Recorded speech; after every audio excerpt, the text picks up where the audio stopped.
Welcome back to week 4 of our course, Boltzmann Law, Physics to Computing. This is the second lecture of week 4. Now, in the first lecture, we introduced this quantum energy matrix or the Hamiltonian matrix, where you replace the spin, this m, this classical spin, with a spin operator, the sigma. And sigma has these three components, sigma z, sigma x, and sigma y, each one of which is a 2 by 2 matrix.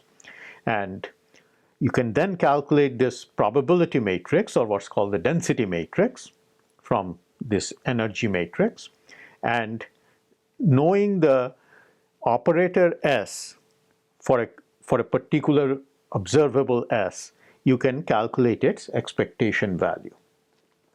Now, what we'll do in this lecture is work out a specific example, which should give you a more concrete feeling for how this whole thing works. Okay.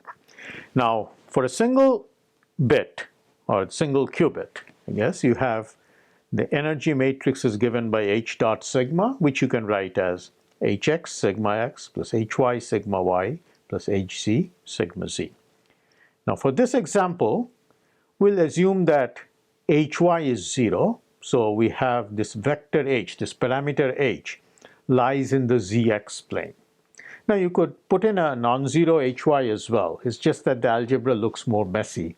So we'll put that to 0 for this discussion and assume that it points in some direction theta from the z-axis. Okay. So what does this matrix look like then? Well, we drop the hy sigma y since we chose hy equal to 0. And for hx sigma x, you'll notice that hx means the x component of h, which is h sine theta. And sigma x is this matrix. It's got zeros on the diagonal and plus 1 on the off diagonal. That's the sigma x matrix. And then there is hz sigma z. hz is h cosine theta. And sigma z is this diagonal matrix, plus 1 and minus 1. Now, if you add the two, how do you add the matrix as well? If you look at the diagonal elements, this one is 0, so you get something from here. If you look at the off diagonal, they come all from here. So if you add those matrices, you'll get h cosine theta and minus h cosine theta on the diagonal, and you'll have h sine theta off diagonal. So that's the energy matrix. Now, so we have written down the energy matrix. Now, to find the density matrix, that's this probability matrix, we need to evaluate this quantity. So how would we do that? We need the e to the power minus h. Now, this question is, how do we evaluate e to the power minus h dot sigma? And remember, this exponentiation is not in an element by element sense, it is in the matrix sense. Now, the general approach to finding any function of a matrix works like this. Given a matrix M, you first diagonalize it. You find a transformation Vm V dagger that will turn it into a diagonal matrix. And these transformations work also in reverse. That is, from diagonal matrix, you can go back to the original by applying V dagger and then V, right, in that order here that you have seen. And remember, we are writing this V dagger to denote Hermitian conjugate, which is the conjugate transpose. Okay. Now, the way you proceed to find any function is the following, that given a diagonal matrix, the function is simply the normal functions of the diagonal elements and the off diagonal stays 0. So, after you have transformed it, you can find the function in that transformed basis. And then what you do is transform it back. Okay? So this is the general procedure for finding any function. And of course, if you're calculating things numerically, there's a command in MATLAB or in Python that will do just that. It's expm. Right? If you leave out the m, just say exp, then it will get you the element by element exponentiation, which is not what we want. We want the expm. Okay. Anyway, so in this context, if you followed the same procedure, and we are trying to do this analytically without invoking numerical computations, then what you can show with some algebra is that any function of this quantity minus h dot sigma can be written as this identity matrix times this quantity, and then minus h dot sigma times that quantity. And h dot sigma is something we have already evaluated. So if we use this relation, we can write exponential of minus h dot sigma as identity matrix times f of h, which is e to the power plus h, and f of minus h, which is e to the power minus h, because we are doing this exponent. And then there's the h dot sigma, e to the power plus h minus e to the power minus h, divided by 2h. So we are just applying this to the exponent. This is something you could apply in general to any function. Right now all we care about is this e to the power, this exponential function. So this is what you'd get. Now this first quantity here is the cosine hyperbolic, that's the definition, and the second quantity here is like the sine hyperbolic, except for this h in the denominator, which you have put here. So this is the e to the power minus h dot sigma, it's this matrix. Okay. Now of course, to get the density matrix, I also need to know this factor in front, this number in front, z. And what is z? Well, the rule is take the trace. It's equal to the trace of whatever we got. Now, what is the trace? Well, you see, the identity matrix, the trace is 2. It's 1 plus 1. Whereas all these sigma matrices, these polyspin matrices, each one of them has a trace of 0. So this quantity has a trace of 0. And so z is trace of this plus trace of that. So you get 2 cosine hyperbolic h. That's the z. So now we can write down rho. Because what we have to do is we have to take this, what we have, and divide it by 2 cosine hyperbolic h.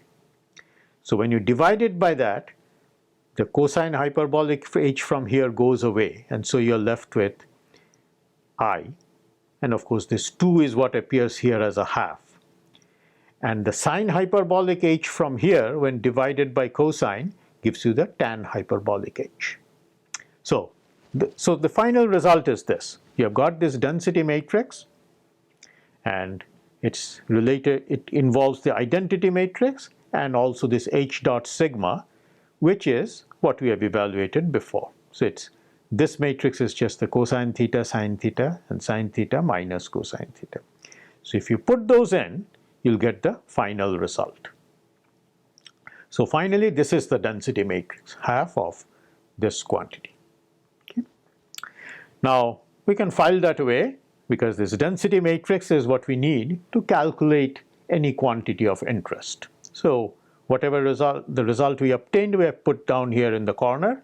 And now what we'll look at is different operators and how to find the expected value, how to predict the results of measurements of different quantities. Now first, if you want to know the average value of mz, so what is the average value of the z component of m? Okay, then I'm supposed to take the trace of sigma z times the density matrix. And when I multiply those two quantities and look at the diagonal elements, you'll find the diagonal elements are rho 1, 1 and rho 2, 2. And there's with a minus sign there. So when I take the trace, I get rho 1, 1 minus rho 2, 2, which means I need these two components, the 1, 1 component and the 2, 2 component. So one of them is this, the other is this. So actually, you could interpret that first term, if you look at this first term, when you put, say, theta equals pi over 2, that means as if I've put the h along the x-axis. Then cosine theta is 0, so this is half. Cosine theta is 0, this is also half, which means that the average value is 0, because it's half minus half, which is what you kind of expect, that if you put a big H in the x direction, the m also wants to be in the x direction, so it doesn't actually have a z component here. So those two cancel. Now on the other hand, if you put theta equal to 0, Then you'll notice the first term is like e to the power minus h. This is like the minus h divided by e to the power minus h plus e to the power plus h. And this you can again put, the cosine theta is 1. So if you work out 1 plus tan hyperbolic h, you'll get that. Now this is exactly what you would have got if you were treating this as a classical spin. That if you just had the spin which had two energy values, plus h and minus h, then you'd have predicted the probability of each one of them as these. This would be e to the power minus h, and the probability of this would be e to the power plus h. And the denominator is just to make sure the two probabilities add up to 1. So bottom line is, if you put theta equal to 0, which means if the h is along the z direction, we get back our classical result for z-directed spins. You know, the binary spins that we talked about before. I guess in the bipolar notation, we are working here bipolar. But if you put theta equals pi over 2, then you'll get answers that wouldn't follow from our classical models at all. Now, in general then, getting back, what is mz? Well, it's equal to this rho 1 1 minus rho 2 2, which comes to minus tan hyperbolic h cosine theta.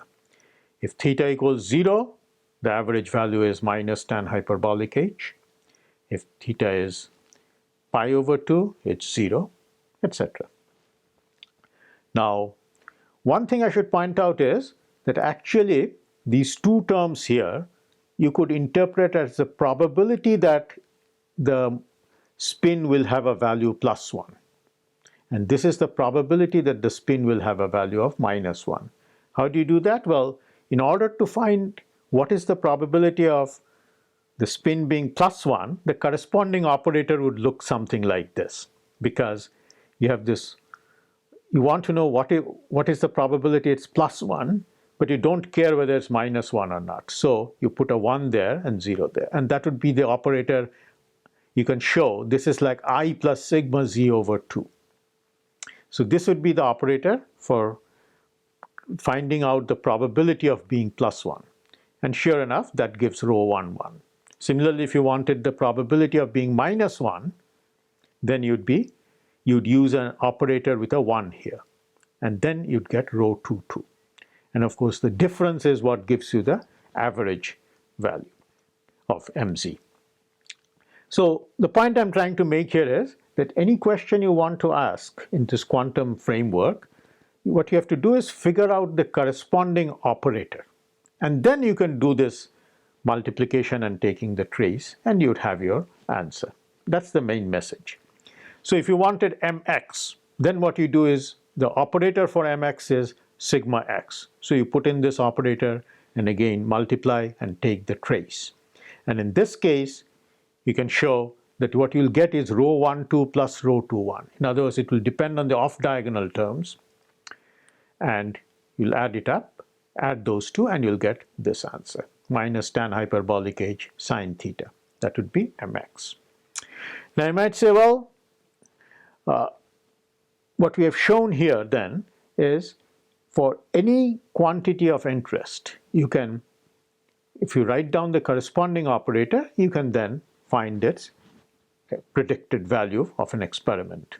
And the different operators that we talked about here are, the mx, my, mz, and also other operators which are kind of derived from these, like, okay, what is the probability that it will be plus 1, what will be the probability it's minus 1, and so on. Okay? So next what we'll do is go on to interactions between spins. You see, what we did so far in the first two lectures is a single spin by itself. And so next time we'll pick up multiple spins and their interactions. Thank you.